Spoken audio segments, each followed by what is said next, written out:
Russia Ukraine కి సంబంధించిన అంశము ఇది మళ్ళీ బేసికలీ ట్రంప్ పుతిన్ తోటి జెలెన్స్కీ తోటి ఈ వీక్ లో మాట్లాడారు అండ్ సీజ్ ఫైర్ కి సంబంధించి ఒక టెంపరరీ అగ్రిమెంట్ కూడా జరిగినట్టు తెలుస్తోంది. సో ఆల్మోస్ట్ అయితే ఇందులో నాకు కొంచెం ఇది కొన్నిట్లలో వచ్చింది, ఇది నిజంగానే కాదా తెలియదు నాకు కూడా.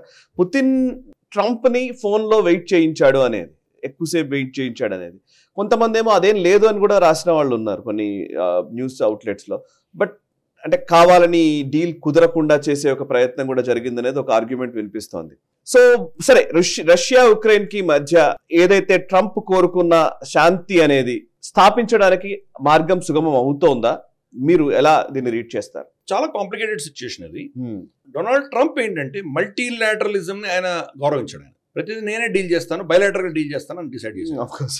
సో ఇప్పుడు ఫర్ ఇన్స్టెన్స్ యుక్రెయిన్ యుద్ధంలో యూరోప్ ఇన్వాల్వ్ అయి ఉంది, ఇతరత్ర చాలా దేశాలు ఇన్వాల్వ్ అయి ఉన్నాయి. దాంట్లో వాళ్ళందరినీ పక్కన పెట్టేసి నేను డైరెక్ట్గా పుటిన్తో మాట్లాడి నేను ఏదో నిర్ణయించుకుంటానంటే అది జరిగే పని. అది ఫస్ట్. అఫ్ కోర్స్ అమెరికా లేకపోతే కనుక యూరోప్కి వీళ్ళ సమర్థించేటువంటి క్షమత లేదు. మొన్ననే వాళ్ళు ఒక మీటింగ్ పెట్టుకున్నారు. మీటింగ్లో డోనర్స్ క్లబ్ పెట్టారనమాట. అంటే వీళ్ళు యుక్రెయిన్కి ఎవరు ఏ దేశం ఎంత పైసలు ఇస్తాయని చెప్పేసి దానికి ఒక కాన్ఫరెన్స్ పెట్టి యుక్రెయిన్ జెలెన్స్కీని పిలిచారు. జెలెన్స్కీ అన్నాడు, నాకు అర్జెంటుగా $5 బిలియన్ కావాలి యుద్ధాన్ని కంటిన్యూ చేయడానికి, నేను సర్వైవ్ అవ్వడానికి, నాకు పైసలు ఇవ్వండి, అమెరికా దగ్గర నుంచి రావట్లేదు, నాకు మీరు ఇవ్వండి అని అడిగాడు. $5 బిలియన్ ఇవ్వడానికి ఇటలీ, ఫ్రాన్స్ అడ్డుపడుతున్నాయి. మిగతా దేశాలు ఇచ్చినా కానీ కూడా వీళ్ళిద్దరు అడ్డుపడుతున్నారు. ఇన్ఫ్యాక్ట్ ఫ్రాన్స్ అయితే యుక్రెయిన్, అమెరికా లేకపోయినా యుక్రెయిన్ మనం సమర్థించాలి అన్న ప్రతిపాదన తీసుకొచ్చినటువంటి వ్యక్తి మనకు ఇమాన్యుయల్ మెక్రాన్. అటువంటిది ఇమాన్యుయల్ మెక్రాన్ కూడా సపోర్ట్ చేయట్లేదు. $5 బిలియన్ మీరు ఇవ్వలేనప్పుడు రష్యా కంప్లీట్గా వెనక్కి తగ్గిందంటే మీరు ఏం చేయగలరు? వీళ్ళకి సైన్యం కూడా లేదు. మనం చూస్తే కనుక వాళ్ళ లగ్జంబర్గ్ సైన్యం 900 సైన్యం ఉంది. కానీ లగ్జంబర్గ్ పెద్ద ప్రగల్భాలు పలుకుతుంది.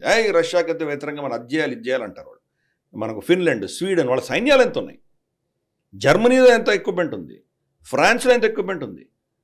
ఇప్పుడు సడన్గా రఫైల్స్ ఇంకా పెంచుతానని చెప్పేసి మక్రాన్ ఆర్డర్ చేస్తున్నాడు. వీళ్ళ సైన్యాలు లేవు. అమెరికా ఉంది కాబట్టి వీళ్ళు ఏదో మేనేజ్ చేసుకున్నారు. ఇన్ఫ్యాక్ట్ ఆఫ్ఘనిస్తాన్లో నేటో కాంటింజెంట్ వెళ్తే జర్మనీ వాళ్ళకి ఏదో చిన్న చిన్న కూలీ నాలీ చేసేటువంటి పనులు పెట్టారు. వాళ్ళకి యుద్ధంలో ఎక్కడ దిగలేదు వాళ్ళు. బ్రిటన్ కంప్లీట్గా ప్రతి యుద్ధంలో వాళ్ళు కూడా దెబ్బతిన్నారు. వాళ్ళు ఎక్కడ కూడా అమెరికా ఉంది కాబట్టి వాళ్ళు ఇండిపెండెంట్గా ఏదో నిలబడ్డారు. కానీ ఇన్ఫ్యాక్ట్ ఒక రీసెంట్గా నేను ఒక ఒక వీడియో చూశాను. షిప్పుల కంటే ఎక్కువ అడ్మిరల్స్ ఉన్నారట వాళ్ళకి. ఒక షిప్ ఒక అడ్మిరల్ ఉంటారు కదా, కరెక్ట్. వీళ్ళ దగ్గర అడ్మిరల్స్ ఎక్కువ ఉన్నారు, షిప్పులే వాళ్ళ దగ్గర. మై గాడ్, అది వాళ్ళ పరిస్థితి. వీళ్ళేం సపోర్ట్ చేయగలరు? వీళ్ళే రష్యాకి వ్యతిరేకంగా ఏం యుద్ధం చేయగలరు వీళ్ళు? కాబట్టి అమెరికా చాలా క్రూషియల్. అమెరికా ఎప్పుడైతే ఈ నిర్ణయాలు తీసుకుందో వీళ్ళు ఏమీ చేయలేనటువంటి పరిస్థితి. నేటోనే ఉంటుందా లేదా అన్నది పెద్ద ప్రశ్నార్థకం అయింది ఇప్పుడు. కరెక్ట్. నేటో అఫీషియల్గా ఇప్పుడు చెప్పింది, యుక్రెయిన్ని మేము నేటోలో అడ్మిట్ చేసుకునేటువంటి ప్రతిపాదన లేదు, వాళ్ళు చేసుకోమని స్పష్టంగా చెప్పేశారు డొనాల్డ్ ట్రంప్ వచ్చాక. ఈ ముఖ్యంగా ముందరే చెప్పుంటే యుద్ధం కూడా వచ్చి ఉండేది కాదు. ఇదన్నమాట. సో ఇప్పుడు జెలెన్స్కీ ఏం చేయాలి? జెలెన్స్కీ ఒక పెద్ద గోల్డెన్ ఆపర్చునిటీ చేజార్చుకున్నాడు. ఎప్పుడైతే ఈ ప్రెషియస్ రేర్ అర్త్ డీల్ ఏదైతే డొనాల్డ్ ట్రంప్ ఆఫర్ ఇచ్చాడో అది యాక్సెప్ట్ చేయవలసింది. యాక్సెప్ట్ చేసి ఈస్టర్న్ యుక్రెయిన్లో కనుక అమెరికన్ కంపెనీలు దిగి అక్కడ వాళ్ళు కనుక దాన్ని ఎక్స్ట్రాక్ట్ చేయడం మొదలు పెడితే అంతకంటే సెక్యూరిటీ జెలెన్స్కీ ఉండదు. అంతే. ఒక అమెరికన్ వర్కర్ అక్కడ పనిచేస్తున్నాడంటే రష్యా వాళ్ళ మీద బాంబులు వేస్తుందా? అయిపోయింది కదా. అంతకంటే సెక్యూరిటీ గ్యారంటీ ఎవరు ఇవ్వగలరు? అది జెలెన్స్కీకి ఆ మట్టి బుర్రకేం అర్థం కాల, చేజార్చుకున్నాడు. సో అందుకని ఇప్పుడు వాళ్ళకి ఏం కార్డ్స్ లేవు. డొనాల్డ్ ట్రంప్ తర్వాత వ్లాడిమిర్ పుటిన్ ఏం నిర్ణయిస్తే అదే జరుగుతుంది. ఇప్పుడు పుటిన్ ఏం చేస్తున్నాడు? గొంతెమ్మ కొరకులు కొడుతున్నాడు, చాలా టఫ్ కండిషన్స్ పెడుతున్నాడు. సో అఫ్కోర్స్ బార్గెనింగ్ ఎప్పుడు కూడా అదే ఉంటుంది.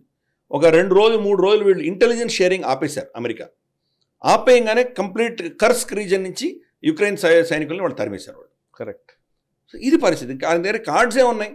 జెలెన్స్కీ ఏం కార్డ్స్ లేవు. ఇది పరిస్థితి. అక్కడ యూరోప్ సపోర్ట్ చేస్తుందంటే వాళ్ళు నట్టేటు ముంచిపోతారు వాళ్ళు. అమెరికా ఏమో వెనక్కి తగ్గుతుంది. కానీ ఈ వీళ్ళిద్దరికి కూడా 2 గంటల పైబడి చర్చించుకున్నారు. ఒకవేళ కొంత 5 నిమిషాలు 10 నిమిషాలు లేట్ అయినా కానీ కూడా అది జరిగిందో లేదో మనకు తెలియదు. మరి 2 గంటలు చర్చించుకున్నారు.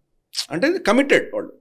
తర్వాత వచ్చిన స్టేట్మెంట్ ఏంటంటే మేము ఎనర్జీ సెక్టర్ మీద అటాక్ చేయము, ఇన్ఫ్రాస్ట్రక్చర్ని అటాక్ చేయము అని చెప్పి వ్లాడిమిర్ పుటిన్ అష్యూరెన్స్ ఇచ్చాడు మన డొనాల్డ్ ట్రంప్కి. ఇమ్మీడియట్గా అదే రోజు యుక్రెయినియన్ అటాక్ ఏం చేశారంటే వాళ్ళు ఒక ఆయిల్ డిపో మీద అటాక్ చేశారు. మరి ఎనర్జీ మీద అటాక్ చేయకుండా చెప్పినా ఎందుకు అటాక్ చేశారు వాళ్ళు? మరి వ్లాడిమిర్ పుటిన్ ఊరుకుంటాడా? అతను ఒడిస్సా పోర్ట్ మీద భయంకరమైన బొంబార్డ్మెంట్ ఆయన మొదలు పెట్టాడు. ఇలా జరుగుతుంది అక్కడ. అందుకని అది శాంతి రావడం చాలా కష్టం. యూరోప్లో చాలా వెస్టెడ్ ఇంట్రెస్ట్ ఉన్నాయి. Correct. Plus left wing support చేసేవాళ్ళు ఉన్నారు, డీప్ స్టేట్ ఉన్నారు. వీళ్ళందరూ కూడా యుద్ధాన్ని ఎలా కొనసాగించాలని వాళ్ళు ప్రయత్నం చేస్తున్నారు. ఇప్పుడు యుక్రెయిన్లో నాకు తెలిసి ఒక్కటే ఆప్షన్, జెలెన్స్కీ వెళ్ళిపోవాలి. జెలెన్స్కీ తీస్తే గానీ వాళ్ళకి నిజంగా అక్కడ శాంతి వస్తుందని నేను అనుకోవట్లేదు. కరెక్ట్. బహుశా days of Zelensky are numbered నా దృష్టిలో. లేదంటే కనుక బహుశా అమెరికా కంప్లీట్గా విత్డ్రా అయిపోతుంది. స్టార్లింక్ ఒక కంపెనీ, స్టార్లింక్ అక్కడి నుంచి విత్డ్రా అయిపోతే కనుక 24 గంటల్లో మొత్తం యుక్రెయిన్ పడిపోతుంది. కమ్యూనికేషన్లో పోతాయి వాళ్ళకి. అఫ్ కోర్స్ ఎలాన్ మస్క్ నేను తీయట్లేదని చెప్పాడు అతను. బట్ ఒక స్విచ్ ఆఫ్ చేస్తే ఫినిష్డ్, ఎండ్ ఆఫ్ స్టోరీ. అందుకని జెలెన్స్కీ కార్డ్స్ లేవు. కరెక్ట్. మరి వ్లాడిమిర్ పుటిన్ తోటి ట్రంప్ ఎటువంటి ఒప్పందాలు చేసుకున్నాడు అనేది పెద్ద ప్రశ్న. బహుశా రష్యాలో ఉన్నటువంటి రేర్ ఎర్త్ మినరల్స్ కూడా అమెరికాకు అమ్మేటువంటి ఒక ఒప్పందం చేసుకుంటున్నాడు. డొనాల్డ్ ట్రంప్ ఒక కీలకమైనటువంటి స్టేట్మెంట్ ఒకటి వైరల్ అయింది. అదేం చెప్పాడంటే ఆయన ఎప్పుడు కూడాను రష్యా చైనా ఒక కూటమిగా ఏర్పడకూడదు, వాళ్ళిద్దరి దగ్గరగా ఉండకూడదు, ఆ దిశగా నేను ప్రయత్నాలు చేస్తాను అంటున్నాడు. కరెక్ట్. రిచర్డ్ నిక్సన్ ఏది చేశాడో డొనాల్డ్ ట్రంప్ 180 degrees ఆపోజిట్ చేస్తున్నాడు. నిక్సన్ ఏం చేశాడంటే చైనా మీద ఇన్వెస్ట్ చేశాడు. చైనా మీద ఇన్వెస్ట్ చేసి రష్యాకి దూరంగా వాళ్ళని తీసుకెళ్ళాడు. డొనాల్డ్ ట్రంప్ ఏం చేస్తున్నాడంటే రష్యా మీద ఇన్వెస్ట్ చేసి చైనాని దూరం పెడుతున్నాడు. ఎండ్ రిజల్ట్ ఒకటే. Approach 180 degrees different. కరెక్ట్. ఇది అక్కడ జరుగుతుంది. అది అందుకని పర్ఫెక్ట్ అసలు this is what is happening.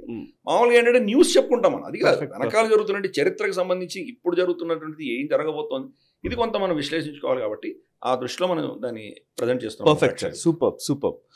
నిజానికి కూడా అప్పుడు ఐడియాలజికల్లీ చూసినా కూడా రష్యానేమో స్టాలిన్ చనిపోయేంత వరకు, ఇక్కడ మావో చనిపోయేంత వరకు ఈ ఐడియాలజికల్ అలైన్మెంట్ ఉండింది. సో ఆ తర్వాత అలైన్మెంట్ పోయింది, రెండు విడిపోయాయి. ఇప్పుడు నాకు తెలిసి చైనా ఏదైతే డెంగ్ షాపింగ్ రిఫార్మ్స్ అన్ని జరుగుతూ వచ్చిన తర్వాత ఇప్పుడు షీ జిన్పింగ్ ఆ రిఫార్మ్స్ లో లేడు. ఆయన ఒరిజినల్ మళ్ళీ కమ్యూనిస్ట్ దాంట్లోకి వెళ్తున్నట్టు కనబడుతున్నాడు. కమ్యూనిస్ట్ కాదు, ఫాసిజం. ఎస్, ఫాసిజం వెళ్తున్నాడు. అఫ్ కోర్స్ అది ఫాసిజమే, స్టాలిన్ కూడా ఫాసిజమే ఒక రకంగా చెప్పాలంటే. కానీ అప్పుడు ఏదో ప్రొలిటరేట్ అన్నాడు, ఆయన ఏదో చేశాడు. కానీ ఈయన అది కూడా చేయట్లేదు. కరెక్ట్. ఈయన ఫ్యాక్టరీలు కావాలి, ఈయనకు ఇన్వెస్టర్లు కావాలి, మనీ కావాలి, మళ్ళీ ఆయన కంట్రోల్లో ఉండాలి. ఇది ఏదో ఫ్యాసిజం, అంతకంటే ఇంకేం లేదు. పర్ఫెక్ట్. డొనాల్డ్ ట్రంప్ ఇంకొక స్టేట్మెంట్ ఇచ్చాడు. ఆయన ఏం చెప్పాడంటే I want to be friends with all అన్నాడు ఆయన, with Xi Jinping and Russia అన్నాడు. We don't want them to come together, so that is why I'm going to be friends with both of them అని statement. Correct. ఈ video మీకు నచ్చినట్టయితే like చేయండి, 10 మందికి share చేయండి. అలాగే కామెంట్ల రూపంలో మీ అభిప్రాయాలను మాతో పంచుకోండి. Nationalist hub group of channels ను సబ్స్క్రైబ్ చేసుకుని తెలుగునాట జాతీయవాద జర్నలిజాన్ని ప్రోత్సహించండి. ఈ వీడియో కింద ఉన్న బెల్ ఐకాన్ పై క్లిక్ చేయడం మర్చిపోవద్దు.